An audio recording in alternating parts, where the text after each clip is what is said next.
दोस्तों बहुत बहुत स्वागत करता हूं आप सभी का। इस समय उत्तर प्रदेश विधानसभा चुनाव को लेकर तरह तरह के दावे किए जा रहे हैं। हर पार्टी के नेता यही कह रहे हैं कि उत्तर प्रदेश में इस बार हमारी सरकार बनने जा रही है। इस बीच इस पूरे सीन में एंट्री हो गई है चंद्रशेखर आजाद की। चंद्रशेखर आजाद ने एक बहुत बड़ा बयान दिया है। ऐसा बयान दिया है जिससे उत्तर प्रदेश की राजनीति में भूचाल आया हुआ है। चंद्रशेखर आजाद ने ऐलान करते हुए कह दिया है कि 2027 में हम सरकार बनाएंगे। सोचिए दोस्तों, इतना बड़ा स्टेटमेंट दिया है चंद्रशेखर आजाद ने। उन्होंने कहा कि मैं ये करके दिखाऊंगा, मैं बहुत जिद्दी इंसान हूं। दोस्तों बिना देरी किए सबसे पहले हम चंद्रशेखर आजाद का ये बयान सुन लेते हैं, फिर उसके बाद करेंगे चर्चा की शुरुआत। वीडियो बहुत दिलचस्प होने वाली है, वीडियो पूरा देखिएगा। उन संवैधानिक अधिकारों पर जिस तरह का हमला हो रहा है, उस संवैधानिक अधिकारों को बचाने के लिए और उनको लागू कराने के लिए संवैधानिक अधिकार बचाओ रैली, अस्तित्व बचाओ भाईचारा बनाओ, ये आपके मुजफ्फरनगर में प्रस्तावित हुए जो 3 मंडल की है, सहारनपुर, मुरादाबाद और मेरठ। अब मेरी अपील आपसे क्या है कि आपको आना है, शांतिपूर्वक आना है, कि आप के साथ आप किसी दुर्घटना का शिकार ना हो जाए। जो मोटरसाइकिल पे अपना हेलमेट लगा के आए, जो ट्रैक्टर पे आए, गाड़ी पे आए, वो बड़े शांतिपूर्वक तरीके से आए और समय से पहुंचे। एक बात। दूसरी बात, पूरे जोश में आए और होश में आए, ढोल बजाकर, डंका बजाकर आए कि आप अपने भाई की, अपने आंदोलन की शक्ति मजबूत करने के लिए, अपनी ताकत दिखाने के लिए जा रहे हैं मुजफ्फरनगर के जीआईसी ग्राउंड में। 26 नवंबर 2025 सुबह 9:30-10 बजे आपको पहुंचना है। ये बात इसको मुझे आगे घोषणा क्यों करनी पड़ी, क्योंकि अब से पहले चुनाव चल रहा। तो सुना आपने, चंद्रशेखर आजाद कह रहे हैं कि क्रांति का ऐसा बिगुल बजाएंगे कि 2027 में आजाद समाज पार्टी की सरकार होगी। दोस्तों ये जो स्टेटमेंट है ये बहुत बड़ा स्टेटमेंट है अपने आप में। यूं तो चंद्रशेखर आजाद को जो उनके विरोधी हैं, खासतौर से जो बसपा के समर्थक हैं, वो चंद्रशेखर आजाद को कहते हैं कि वो बीजेपी की बी टीम है। दूसरी तरफ उन पर एक और आरोप लगता है कि वो वोट कटवा हैं। लेकिन चंद्रशेखर आजाद इन तमाम बयानों को सिरे से खारिज कर रहे हैं। देखिए दोस्तों, ये जो दोनों स्टेटमेंट है कि वो वोट कटवा हैं और बीजेपी की बी टीम है, ये दोनों बयान अपने आप में अलग हैं। दूसरी तरफ उन्हें यह भी कहा जा रहा है कि वो बीएसपी का वोट नहीं काट पाएंगे। तो चंद्रशेखर आजाद को लेकर तरह तरह के स्टेटमेंट दिए जा रहे हैं। वहीं एक दूसरा वर्ग ये कहता है कि चंद्रशेखर आजाद आने वाले दिनों में अगर किसी पार्टी के लिए चुनौती बनेंगे तो वो है बीएसपी। जी हाँ दोस्तों, कहा जा रहा है कि बीएसपी को ही चंद्रशेखर आजाद से सबसे ज्यादा नुकसान हुआ।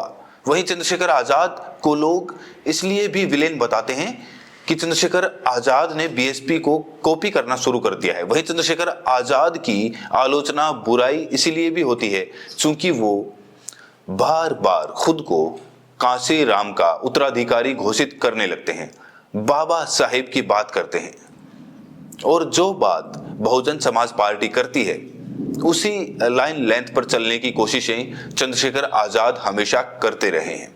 आपको यहां बता दें कि चंद्रशेखर आजाद 26 नवंबर को मुजफ्फरनगर में एक महारैली कर रहे हैं और इसको लेकर जोर शोर से तैयारी की जा रही है।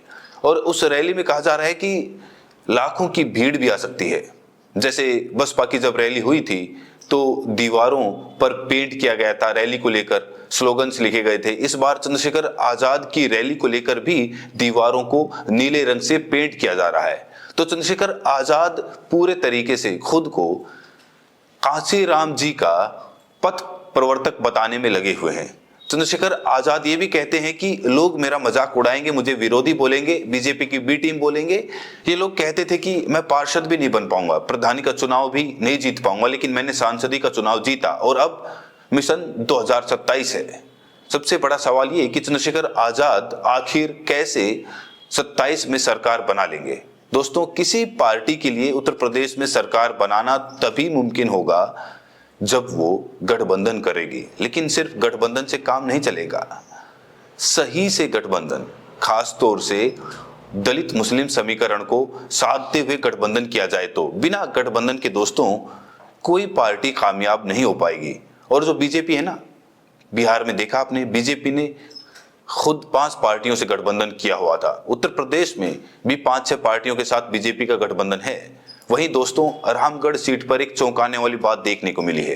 रामगढ़ सीट पर क्या हुआ कि बसपा के जो उम्मीदवार सतीश यादव थे वो 30 वोटों से चुनाव जीत गए। और आपको जानकर हैरानी होगी कि रामगढ़ में AIMIM ASP गठबंधन का कोई भी प्रत्याशी नहीं था। इस सीट पर AIMIM ने BSP को समर्थन दिया था, लेकिन इसी रामगढ़ सीट पर NDA के सहयोगी रहे OP राजभर ने अपना प्रत्याशी उतारा था। शायद उनके उम्मीदवार को 1800 या 1900 वोट मिले हैं। और वैसे ही चाहते तो यहाँ पर उम्मीदवार उतार सकते थे, चंद्रशेखर चाहते तो यहाँ पर अपना उम्मीदवार उतार सकते थे, लेकिन कहा जा रहा है कि चूंकि यहाँ बसपा मजबूत थी इसलिए इन लोगों ने कोई दिलचस्पी यहाँ उम्मीदवार उतारने में नहीं दिखाई। उनको लगा होगा कि बसपा का ये गढ़ है, बसपा यहाँ जीत सकती है, इसीलिए उन लोगों ने अपने प्रत्याशी नहीं उतारे। सोच के देखिए दोस्तों, अगर उन लोगों ने अपना प्रत्याशी उतारा होता तो क्या रामगढ़ में बसपा जीत पाती? शायद नहीं जीत पाती। भारतीय सोहेल देव समाज पार्टी जो है OP राजभर की, उसने अपना उम्मीदवार उतारा। और तो और दोस्तों, जो सतीश यादव हैं, जो रामगढ़ के विजेता हैं, उन्होंने जब बहन जी का आभार जताया कि बहन जी ने मुझ पर विश्वास जताया, दोबारा विश्वास किया, इसीलिए मैं आपका आभारी हूं, जब वो बहन जी का आभार जता रहे हैं तो उस दौरान AIMIM का पोस्टर भी लगा हुआ है। और ये बहुत बड़ा संकेत दे रहा है, आप देख सकते हैं। तो चलिए सुन लेते हैं कि सतीश यादव ने इस पूरे मामले को लेकर कहा क्या है।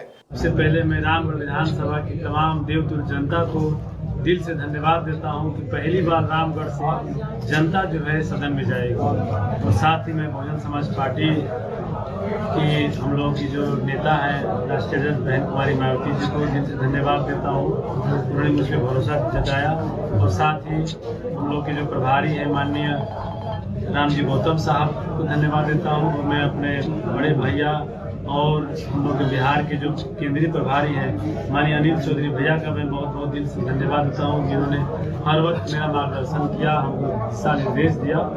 और साथ ही साथ मैं अपने अभिभावक, गार्जियन कहिए, पिता कहिए या मेरे गुरु कहिए या मार्गदर्शक कहिए, अभिभावक अंबिका यादव जी, जिनके मार्गदर्शन और निर्देशन और सब कुछ हमारे वही हैं, उनके बदौलत हम लोग यहाँ पर पहुँचे हैं। तो मैं सबका दिल से धन्यवाद देता हूँ। बार बार जिस तरीके से रिकाउंटिंग की मांग उठ रही थी, आपको भरोसा था कि हम किसी भी रिकाउंटिंग होगा तो हम सीट निकाल लेंगे? देखिए, जब हम लोग जरूर क्लोज फाइटिंग थी और हम लोग नज़दीक एकदम कंटेक्स्ट में नज़दीक थे, क्योंकि वहाँ पे वही बात हुई कि जैसे उपचुनाव में जो हुआ था, राष्ट्रीय जनता दल के वोटों को जो है भाजपा की तरफ ट्रांसफर कराया गया। तो फिर वही 2025 के चुनाव में भी यही हुआ।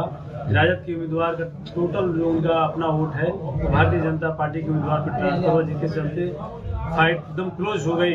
लेकिन एक शुरुआत से लेकर अंत तक जो है गिनती निष्पक्ष हुई।